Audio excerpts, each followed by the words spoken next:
Hi guys! Welcome to 100 Days of Prayer. I am Pastor Klenth Sasil and I'm here in the beautiful and peaceful campus of Andrews University.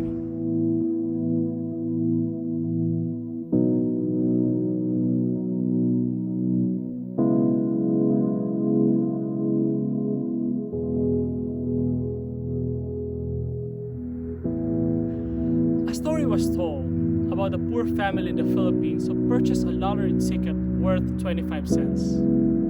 Luckily, during the final draw, they won the jackpot prize. How much? It's $4.5 million. Wow. Eventually, the winnings that they earned led into different ways. New houses, new cars, and debts were paid. However, there's a dark side of the story. The winnings that they earned led into infighting, divisions, and conflict within the family. Years later, the couple ended up their marriage and had their own separate families. Years and years later, out of mismanagement of the money, all of their businesses went bankrupt. And now, unfortunately, the family were homeless again. Wow. An unimaginable gift led into a disaster in the family. The story might be harsh and sad. However, it teaches us an important lesson to ponder upon. Much important than the gift that we receive is how we handle it.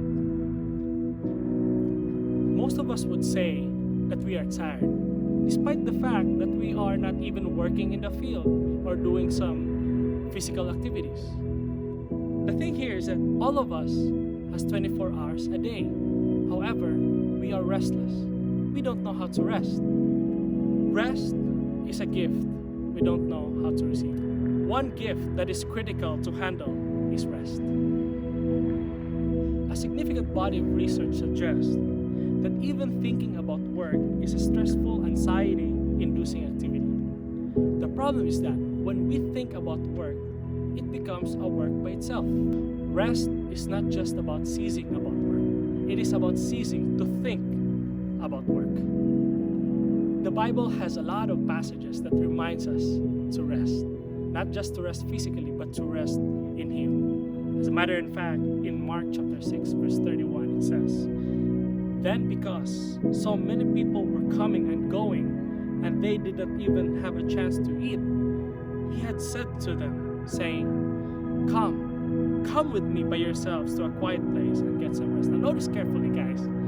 Jesus and His disciples were super busy at the middle of their ministry, the middle of their evangelism. But here comes Jesus saying to them, "Hey guys, stop, come, rest a while. Come to a peaceful place and rest for a while." Now this rest issue reminds me of the story of Jacob in Genesis chapter 28. In Genesis chapter 28, let's start with verse 10. It says, "Then Jacob left Beersheba and set out for Haran." Now notice carefully, Jacob was on a run during this time. He was on a run.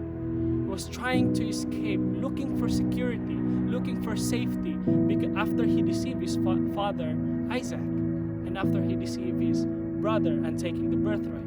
And now, he is restless because he's about to be killed. However, in verse 11, it's very interesting because it says here, when he reached a certain place, he stopped. He stopped for the night because the sun had set. Taking one of the stones, notice carefully, taking one of the stones there, he put it under his head and lay down to sleep. Now notice carefully, he was in the middle of nowhere. He stopped and he rested. And as a result of that rest, what happened? Let's check verse 12. And here in verse 12, it's very interesting. As a result of his rest, he had a dream. He had a dream in which he saw a stairway resting on the earth, with its top reaching to heaven, and the angels of God were ascending and descending on it. Now notice carefully, guys. God showed up to Jacob not on his destination, but in the middle of nowhere. You know what? Sometimes God showed up and revealed Himself when we are at peace. He revealed Himself when we stop. Jacob saw the activity of God not on his manipulation, but while he was resting. Now, notice carefully in verse 13. Here's the promise of God. The promise is that I am the Lord, the God of your father Abraham and the God of Isaac. I will give you and your descendants the land on which you're lying. Now, notice carefully, guys. He received the promise of God not when he was awake, not even the time when he received the birthright, not when he was blessed by his father Isaac. Maybe because he was restless. He was so stressed because he tries to think what I'm gonna do this, what I'm gonna do after this in order to get the birthright. He was restless. But here, he received the promise of God not when he was awake. At that time, he received the blessing, but while he was at peace.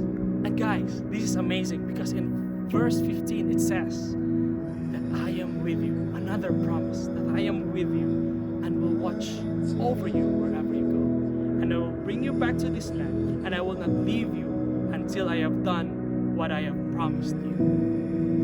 Notice carefully. Isaac gave the blessing, but only God can give the promise. Man may give us tons of blessings. Our parents might be blessed and give us a lot and will give us a lot of blessings. Our sponsors may give us a lot of blessings. But hey guys, check this out, because only God can give the promise. And it is not just a simple promise. This promise is so deep that He wants to build a covenant relationship to us. Now, going back to verse 11, it was mentioned that Jacob took one of the rock and put it under his head, and he rested. Jacob was sleeping on the rock. Comfortable? I don't think so. Maybe rough. The same is true with God's promises. Resting in God's promises might be rough sometimes. However, we can still rest in the rock of ages, Jesus Christ. That's why I would like to conclude it in this way. In this time of desperation, rest not only on the pillow but on the promise. Rest not only on the pillow but on the person, Jesus Christ.